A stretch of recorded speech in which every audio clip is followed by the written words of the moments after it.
আজ আমাদের বাসায় হুজুরের খাবার ছিল। আজ হুজুরের জন্য কি রান্নাবান্নার আয়োজন করলাম তার একটা ভিডিও নিয়ে চলে আসলাম। ভিডিওটি যদি ভালো লেগে থাকে আমার পেজে একটা লাইক, একটা ফলো দিয়ে রাখবেন। হ্যালো এভরিওয়ান, আসসালামু আলাইকুম। আশা করছি আপনারা সবাই ভালো আছেন। আলহামদুলিল্লাহ আমরা অনেক ভালো আছি।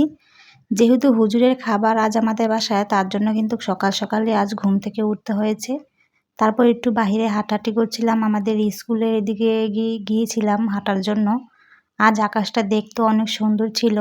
এতদিন তো বৃষ্টি ছিল, বৃষ্টির জন্য তো বাহির হওয়া যাচ্ছিল না, কিন্তু আজ আবহাওয়াটা অনেক সুন্দর ছিল, অনেক ঠান্ডা আবহাওয়া ছিল সকালের সময়, কিন্তু দুপুরে কিন্তু অনেক গরম ছিল, অনেক রোদ উঠেছিল আজ। তারপর হাঁটাহাঁটি করে আমি রান্নাবান্নার আয়োজন শুরু করে দিলাম। এদিকে সব কিছু কাটাকুটা করে ধুয়ে পরিষ্কার করে নিয়েছিলাম। সব কিছু একসাথে নিয়ে পাকের ঘরে চলে এসেছি রান্না বসানোর জন্য। প্রথমে আমি মাংসটা রান্না করব, তার জন্য এখানে মাংসের উপরে লবণ, মরিচ, হলুদের গুঁড়া দিয়ে ভালোভাবে মাংসটা মশলা সব কিছু আমি মেখে নিয়েছি। সব কিছু ভালোভাবে মাখা হয়ে গেলে তারপর কিন্তু আমি কড়াই বসিয়ে দিয়েছি চুলাতে। কড়াইতে পরিমাণ মতন করে তেলও দিয়ে দিয়েছি। তেলটা সামান্য গরম হয়ে আসলে তারপর আমি একে একে করে সবগুলো মাংস দিয়ে দেব। ভালোভাবে মাংসগুলো তেলের সাথে দিয়ে আমি ভালোভাবে লাল লাল করে মাংসগুলো এপাশ ওপাশ করে ভেজে নামিয়ে নেব। মাংসটা আমি ভেজে রান্না করে থাকি সবসময়, এজন্য মাংসটা প্রথমে ভেজে আমি মাংসগুলো নামিয়ে নিয়েছি। এখন একই কড়াইতে আমি পরিমাণ মতন করে আরও কিছু তেল দিলাম, সাথে পেঁয়াজ কুচি, তেজপাতা, এলাচি, দারচিনি সব কিছু একসাথে দিয়ে ভালোভাবে আমি পেঁয়াজটা কিছুক্ষণ ভেজে নিয়েছি। সাথে আদা রসুনের পেস্ট আর লবণ দিয়েও অনেকক্ষণ ভেজে নিয়েছি। আদা রসুনের এক্সট্রাভাবে একটা গন্ধ থাকে, এজন্য আদা রসুনটা বেশি ভালোভাবে ভাজা ভাজা করতে হয়, যাতে আদা রসুনের কোনো গন্ধটা না থাকে।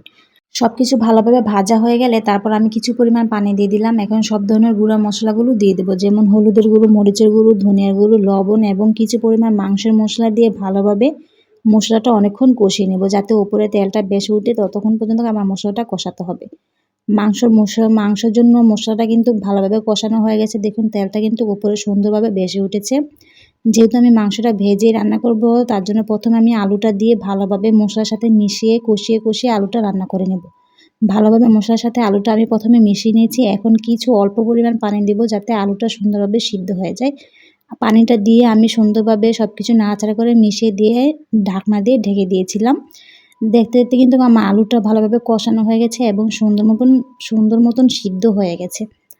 আলুটা ভালোভাবে সিদ্ধ হয়ে গেলে তারপর আমি এখানে ভাজা মাংসগুলো দিয়ে দেব। ভাজা মাংসটা দিয়ে ভালোভাবে মশলার সাথে এবং আলুর সাথে সুন্দর করে নাড়াচাড়া করে মিশিয়ে আমি ঢাকনা দিয়ে আরও কিছুক্ষণ এটাকে কষিয়ে রান্না করে নেব। আলু এবং মাংস আমার কিন্তু ভালোভাবে কষানো হয়ে গেছে এবং সুন্দর মতন তেলটা কিন্তু উপরে ভেসে উঠেছে, আর আলুটা সুন্দর মতন সিদ্ধ হয়ে গেছে। সব কিছু ভালোভাবে কষানো হয়ে গেলে তারপর আমি মাংসতে পরিমাণ মতন করে ঝোল দিয়ে দিব। আজ আমি গরম পানি ব্যবহার করেছিলাম, যেহেতু আমাকে তাড়াতাড়ি করে রান্নাবান্না শেষ করতে হবে, দুপুরের আগে হুজুরের খাবারটা দিতে হবে। তার জন্য প্রথমে গরম পানি আমি এক পাতিলায় ফুটিয়ে রেখেছিলাম, শুধু তরকারিতে দেওয়ার জন্য, সাথে ভাতে দেওয়ার জন্য। তারপর আমি মাংস তরকারিটা ঝোল দিয়ে দিলাম। সুন্দরভাবে মাংস তরকারিটা কিন্তু আমার রান্নাবান্না শেষ হয়ে গেল। মাংস তরকারি আর দেখুন কত সুন্দর দেখাচ্ছে, কালারটা কিন্তু অনেক সুন্দর হয়েছে। আশা করি খেতেও কিন্তু অনেক মজাই হবে। কালারটা দেখেই বোঝা যাচ্ছে খেতে কিন্তু আসলে অনেক মজা হয়েছিল মাংসটা।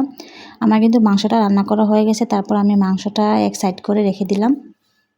এখন আমি ডালটা রান্না করব। যেহেতু আমার হাতে বেশি সময় নেই, এজন্য আমি ডালটা সুন্দরভাবে সব ময় মশলা দিয়ে প্রথমে ডালটা কষিয়ে নিয়েছি।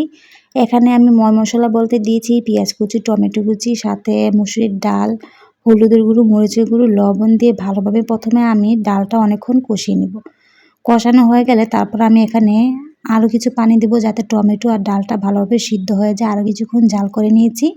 দেখতে দেখতে আমার সব কিছু ভালোভাবে সিদ্ধ হয়ে গেছে এবং জালও হয়ে গেছে। তারপর আমি ডাল ঘুটনি দিয়ে ডালটা ঘুটে শেষে আমি আরও কিছু ডালেতে পানি দিয়ে ডালটা শেষে ধনিয়া পাতা দিয়ে ডালটা নামিয়ে নিয়েছিলাম।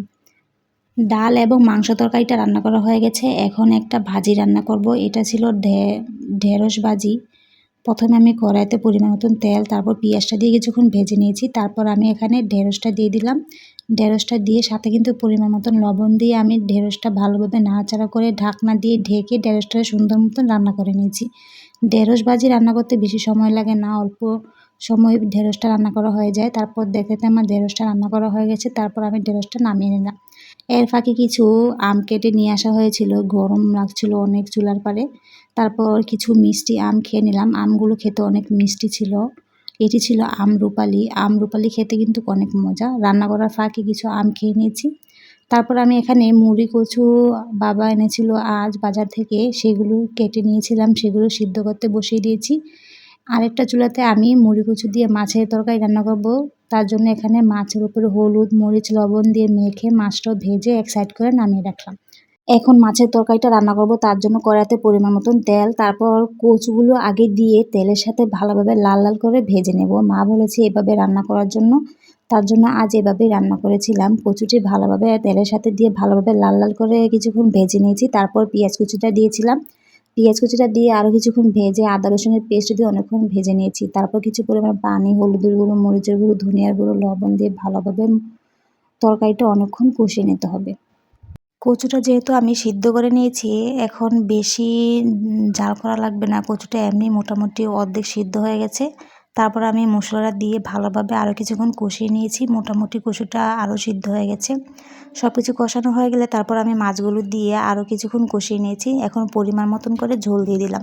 ঝোলটা এখন ভালোভাবে জাল করে নিয়ে শেষে জিরার গুঁড়ো দিয়ে মাছের তরকারিটা নামিয়ে নিব। মাছের তরকারিটা দেখতে কত সুন্দর দেখাচ্ছে, খেতেও কিন্তু মজা হয়েছিল। আর এবছরে আজ আমরা কচু তরকারি প্রথম খেলাম।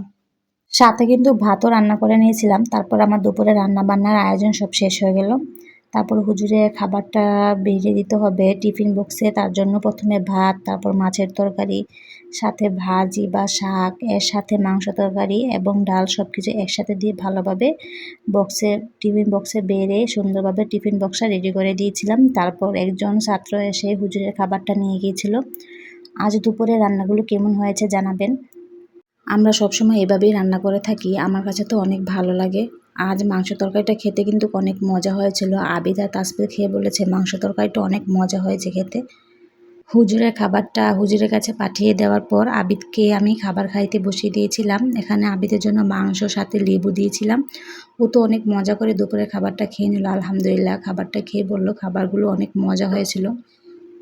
তারপর আমরা সবাই একসাথে বসে দুপুরে খাবারটা খেয়ে নিলাম। আসলে আজ মাংস তরকারিটা খেতে অনেক মজা হয়েছিল। আমি মাংস দিয়ে তার সাথে ডাল দিয়ে খেয়েছিলাম দুপুরে। আলহামদুলিল্লাহ, খাবারগুলো খেতে আসলে অনেক মজা হয়েছিল। আজ অনেক আনন্দ করে অনেক মজা করে আমরা দুপুরে খাবারগুলো খেয়েছিলাম।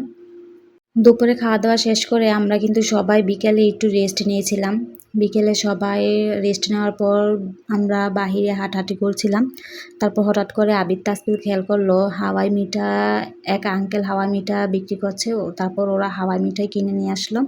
আবিদ তাসফির তো রাস্তাঘাটে যেখানে থেকে হাওয়াই মিঠা যদি দেখে ওরা অনেক বায়না করে হাওয়াই মিঠাই খাওয়ার জন্য। ওরা অনেক পছন্দ করে এই হাওয়াই মিঠাটা খেতে। তারপর ওরা অনেক মজা করে সন্ধ্যার সময় বিকালে হাওয়াই মিঠাটা খেয়ে নিয়েছে।